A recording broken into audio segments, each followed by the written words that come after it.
Coronavírus e os filósofos e a filosofia, né? Nietzsche certa vez disse que a busca obsessiva pela saúde pessoal é o caminho certo para a decadência do ser humano. Um ser perfeitamente saudável se torna vaidoso, indolente e o pensamento, no mais das vezes, reflete a sua obsessão com a manutenção do eu narcísico. A doença não só é um tônico da vida, como nos força a sair da zona de conforto e pensar a partir dela. É o corpo doente como perspectiva sobre a saúde normal. Só sentimos o corpo, afinal, quando ele se impõe a nós. Poderíamos extrapolar o aforismo nietzschiano para pensar como uma epidemia faz emergir verdades antes colocadas para dormir pela normalidade social. A recente pandemia de coronavírus inspirou dois filósofos famosos a escreverem pequenos textos. Talvez seja injusto avaliar esses comentários a quente sobre um tema tão atual, mas o ônus dos textos é de quem os comete. A prova do pudim não é comê-lo? Então vamos a eles, as intervenções filosóficas de Giorgio Agamben e Slavoj Zizek. Agamben escreveu um artigo curtíssimo ao jornal italiano Il Manifesto. Nele, o autor de Homo Sacer enxerga na reação ao coronavírus mais uma confirmação do novo paradigma biopolítico totalitário. Diante de uma epidemia inventada, a resposta imotivada e racional está fortalecendo o poder soberano, que consiste em decretar a exceção e decidir sobre ela. Assim como a contraface da luta contra o terrorismo vem sendo o aumento do terrorismo de Estado, a contraface do estado de emergência é a normalização da emergência como novo Estado. Jean-Luc Nancy replicou imediatamente o Agamben com um tom humorístico que começa pelo título Exceção Viral. O filósofo francês brinca com a aplicação da fórmula do estado de exceção para tudo. No texto, Nancy comenta que há 30 anos teve um problema sério de saúde e tivesse seguido o conselho libertário do colega à época, não teria sobrevivido. No fundo, a provocação jocosa está deslocada. Não há dúvida que, com um problema de saúde, entre seguir o conselho de um médico ou de um filósofo, devemos seguir o do médico. Entre Agamben e a vacina, obviamente, fiquemos com a vacina. Como Woody Allen, em Desconstruindo Harry, em 1997, quando brinca com a pertinência da ciência. Entre o Papa e o ar-condicionado, eu fico com o ar-condicionado. A própria pergunta, o que fazer, a filosofia não cabe. No máximo, o que pensar ou como pensar, ou ainda, que sei eu. Mas isso não impede de anotar como o catastrofismo agambeniano estraga o pudim. Se uma epidemia só nos leva a pensar na catástrofe, qual a distância que estamos de um pensamento apocalíptico? Que resta a pensar, sentir e fazer quando tudo o que acontece é sinal do fim iminente de um totalitarismo galopante e inescapável?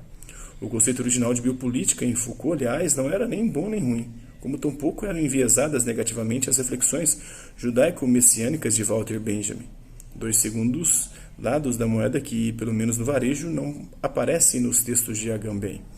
Slavoj Zizek foi na direção contrária e incorreu em outros problemas. O psicanalista esloveno cometeu dois textos em série. No primeiro, Meu Sonho de Wuhan, sobre o racismo e histeria, o fato real do alastramento do coronavírus teria deflagrado uma epidemia ideológica paralela, essa sim bem mais perigosa.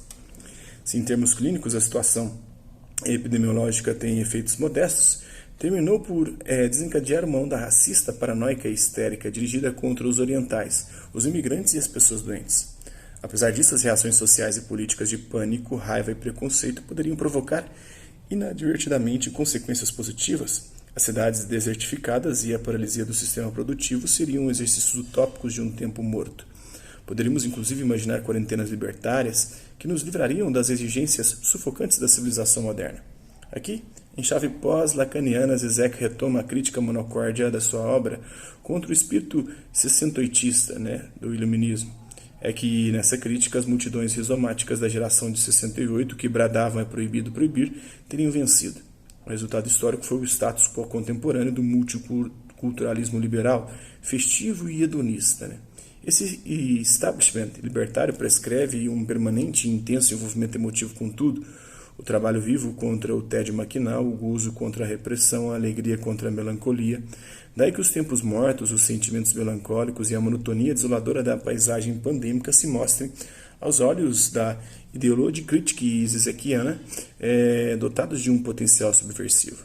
No segundo texto, o filósofo desenvolve o dito potencial subversivo da epidemia.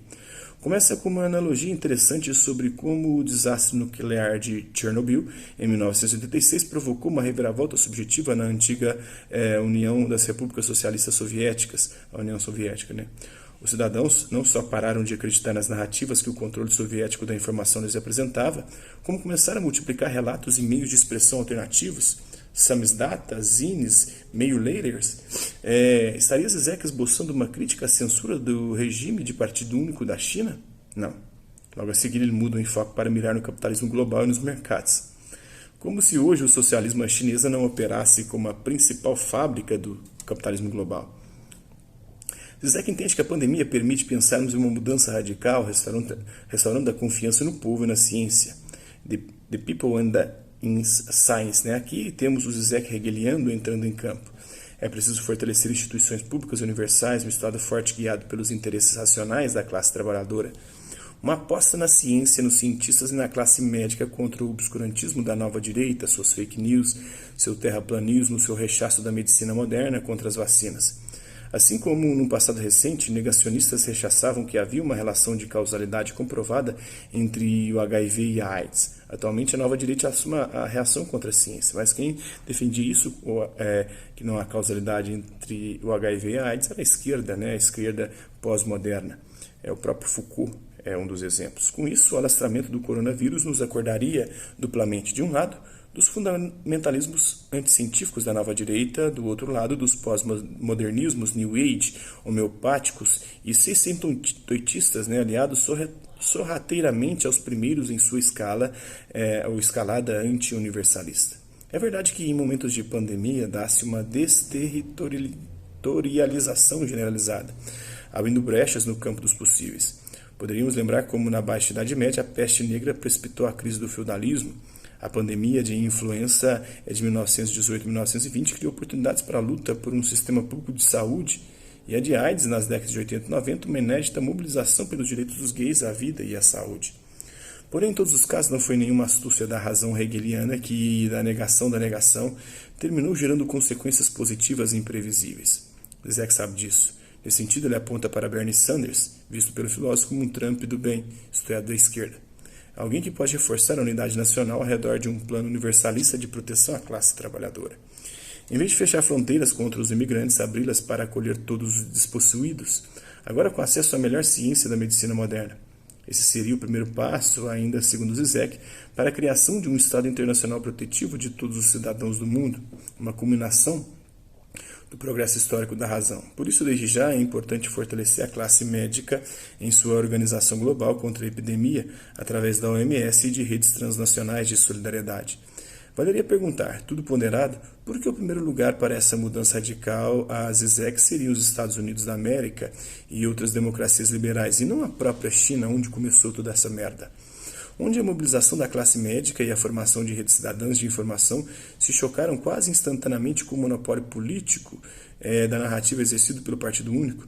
Se existe um país no mundo onde os cientistas e mediativistas são vistos como perigosos dissidentes, é na China socialista. Assim como era na União Soviética de Chernobyl, onde o Partido Comunista igualmente deu mais importância ao controle da narrativa do desastre do que ao controle do próprio desastre. E se podemos realmente falar em potencial subversivo da ciência, talvez não seja exatamente como aliada do Estado, ainda que mascarado na utopia do Estado Universal do Hegel, mas como contrapoder, e não exatamente em ciência com maiúscula, mas na multiplicação de hipóteses e questionamentos que fazem as perspectivas científicas se amalgamarem com a liberdade democrática.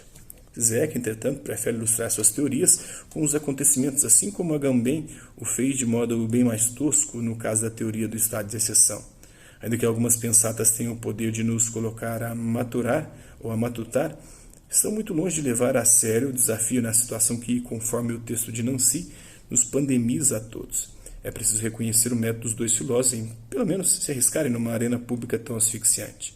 No mundo em que as narrativas são imediatamente submetidas a um crivo estrito, seja por centros unificados, como o do Partido Chinês, seja pela polícia difusa de linchadores virtuais, quando a prudência nos aconselha a ficar quietos, pensar a partir de uma catástrofe não deixe de ser um gesto de coragem.